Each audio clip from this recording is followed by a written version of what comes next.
It was long. It was much longer than any of us predicted or expected. It was arduous. Those are conditions that I'm not used to being in. The mission was underwritten by a dedication to people of Gaza, to Palestine, to each other, as we got to know each other and built bonds of loyalty on the boats. There was a sense, obviously, all the way through that whatever privations we might feel we are experiencing, they are as nothing compared to the privations that are forced upon the people of Gaza and Palestine more widely. So the experience of being on the boat had its highs and its lows. There were some wonderful moments, some poignant moments, some beautiful moments, some profound moments, and there were some moments where I wanted to be off the boat. I missed my family. I might be suffering from seasickness. You know, it was highs and lows. It was everything. Nonetheless, through it all, we were driven forward, propelled forward by our commitment to the mission, by our love for the people of Gaza, by our hatred of Israel. They treated us terribly. I mean, a fraction of the way that they treat Palestinians, but they treated us terribly. They engaged in all manner of psychological warfare, smashing on doors in the middle of the night, waking us up, standing us to attention in the middle of the night, then sending us back to sleep laughing, doing it again 10 minutes later, then again 10 minutes later, then again 10 minutes later, until we're all absolutely exhausted. So you'd go in and out of, low quality sleep, hearing this stuff over and over again. That's the psychological aspect. And then there's the physical stuff.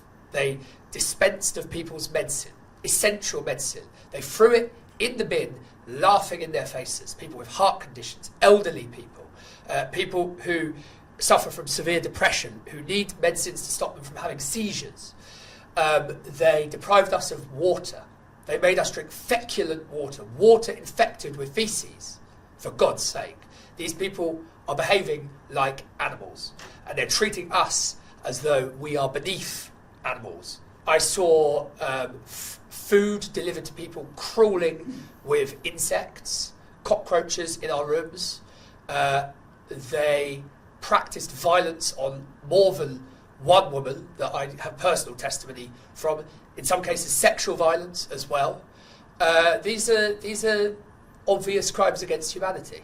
One particular occasion, I was rounded up out of the prison cell, wasn't told where we were going. It was the middle of the day. We were in the Negev desert, as the Israelis call it. That's their colonial name for it. It was boiling hot. We were in these crappy gimcrack prison cells that absorb heat. They dragged me out of the cell. They chucked me onto a bus that was pumping heat in the middle of the desert. They were pumping heat into the bus to make it even hotter. They drove us to an even crappier gimcrack prison cell somewhere on the outskirts of the makeshift prison complex. They threw us in a cell. It was me and about 3 other guys who have Middle Eastern or Muslim heritage, and they wouldn't tell us what we were there for. It was a room with feces smeared on the wall, lots of writing in Arabic from the previous Palestinian hostages who had been there, no doubt, something about their incarceration, but I can't read Arabic. And no mattress on the bed, 1 toilet, 1 tap, shared between 7 people. I was only there in the end for 10 minutes. Thank you for your hospitality. You really, really come through for us. I was saying to a couple of people yesterday, I felt like I was in a dream because we'd been treated so appallingly. We've been treated like, subhuman or beneath animals even in Israel. And then we came here and we were treated like demigods. So we were incredibly grateful for the hospitality that you've shown us. But I think actually, and I want to say this, more important than the hospitality you've shown us is the seriousness with which you have treated the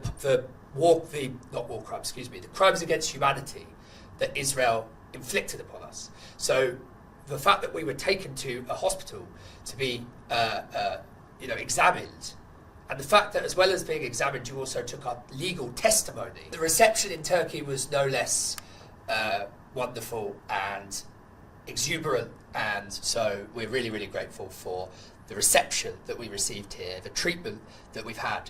But again, as I say, those things are really, really nice for us, and we probably, we didn't expect it. It felt a bit dreamlike. We're very grateful, but they're less important than the fact that you seem to be taking seriously that Israel is committing crimes against humanity, violating basic humanitarian norms and principles against the people who were on the flotilla.